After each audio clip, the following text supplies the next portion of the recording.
Hi hello welcome back to our channel. Okay, நம்ம இன்னைக்கான levels என்ன அப்படின்றத பார்ப்போம். நிஃப்டி 24,487, 24,369, 24,132, 24,012. பேங்க் நிஃப்டி பார்ப்போம். பேங்க் நிஃப்டி 52,519, 52,335, 51,965, 51,780. FinNifty 24,169, 24,109, 23,990, 23,930. மிட் கேப்க்கு நம்ம கால்குலேஷன்ல லெவல்ஸ் வரல, ஸோ அது எதுவும் மார்க் பண்ணல. ஓகே, இன்னைக்கு மார்க்கெட்ல பாத்தீங்கன்னா லாஸ்ட் வீக்கோட ஹைக்கு மேல இருக்கு மார்க்கெட். இப்போ லாஸ்ட் வீக்கோட ஹைக்கு மேல இருக்கும்போது யார் லாஸ்ட்ல இருப்பா அப்படின்னு கேட்டீங்கன்னா கால் செல்லர் தான் லாஸ்ட்ல இருப்பான். இந்த கால் செல்லர் பயந்து போய் அவனோட லாஸ புக் பண்ண ஆரம்பிச்சான் அப்படின்னா காலோட பிரீமியத்துல காலோட பிரைஸ் எல்லாம் க்ளோஸ் பிரைஸ்க்கு கீழே வரவே வராது. அப்படி அவன் பயப்படல அப்படின்னா க்ளோஸ் பிரைஸ்க்கு வரும். க்ளோஸ் பிரைஸ்க்கு வந்த உடனே க்ளோஸ் பிரைஸ்ல அவனோட பிரேக் ஈவன் பிரைஸா இருக்கும். அந்த இடத்துல அவனோட காஸ்ட் டு காஸ்ட்டை புக் பண்ணிப்பான். ப்ராஃபிட்டும் இல்லாம லாஸும் இல்லாம மேபி சின்ன ப்ராஃபிட் சின்ன லாஸ் அந்த ரேஞ்சில் அவனோட பொசிஷனை க்ளோஸ் பண்ணிப்பான். மார்க்கெட் அங்கிருந்து திரும்ப ரெக்கவரி ஆக வாய்ப்பா வரும்.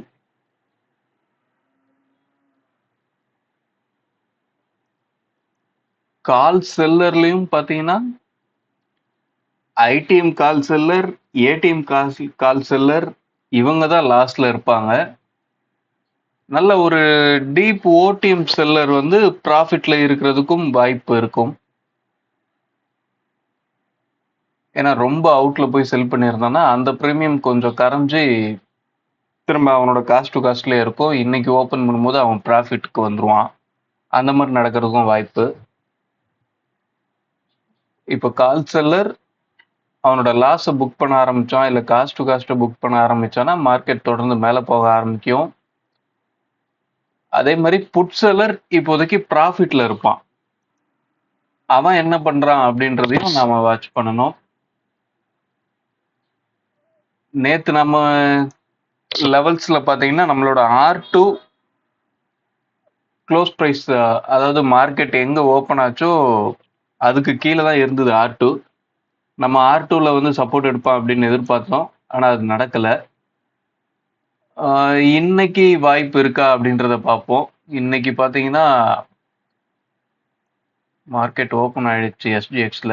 எஸ்ஜிஎக்ஸ் ஓப்பன் ஆன உடனே ஒரு ரெட் கேண்டில் போட்டு நம்மளோட ஃபியூச்சர் க்ளோஸ் ஆன ப்ரைஸ்க்கு கீழே வந்திருக்கான். ஸோ மேபி இன்னைக்கு ஒரு ஃப்ளாட் ஓப்பன் கிடைக்கிறதுக்கு வாய்ப்பு. இன்னும் 2 மணி நேரத்துக்கு மேலே இருந்தாலும் வாய்ப்பு இருக்கு ஃப்ளாட் ஓப்பனுக்கு. ஃப்ளாட் ஓப்பன் வாய்ப்பு இருக்கும்போது கால் செல்லர் பயப்படுறானா, புட் செல்லர் ப்ராஃபிட்டை புக் பண்றானா, இதை தொடர்ந்து தான் உங்களுக்கு மார்க்கெட் மூமெண்ட்டுமே வரும். ஒரு ஃப்ளாட் ஓப்பன் கிடைச்சி ஃப்ளாட் ஓப்பன்ல ஒரு 250 பக்கத்துலேயே ஓப்பன் பண்றான்னு பாருங்க. ஏன்னா ப்ரீமியத்தில் மார்க்கெட் க்ளோஸ் ஆயிருக்க ஸ்ட்ரைக்கு 250 தான்.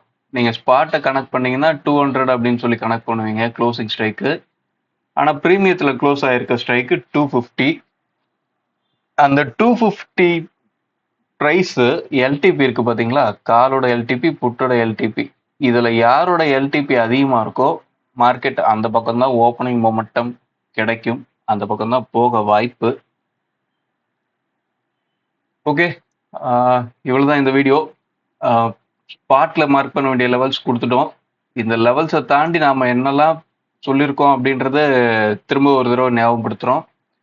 ப்ரீவியஸ் டேவோட ஹை லோ க்ளோஸ், இன்னைய ஓப்பன், ப்ரீவியஸ் வீக்கோட ஹை லோ, ப்ரீவியஸ் மந்தோட ஹை லோ, இந்த விஷயங்கள் சார்ட்ல நீங்க எப்பயுமே மார்க் பண்ணி வச்சிருக்கணும். அதெல்லாம் அந்த லெவல்ஸ்லாம் மார்க்கெட்ல ரொம்பவே நல்லா ரெஸ்பாண்ட் ஆகும். அடுத்து பிரீமியத்துல என்ன லெவல்லாம் மார்க் பண்ணணும் அப்படின்றத நம்மளோட ஃப்ரீ டெலகிராம் சேனல்ல போஸ்ட் பண்ணியாச்சு.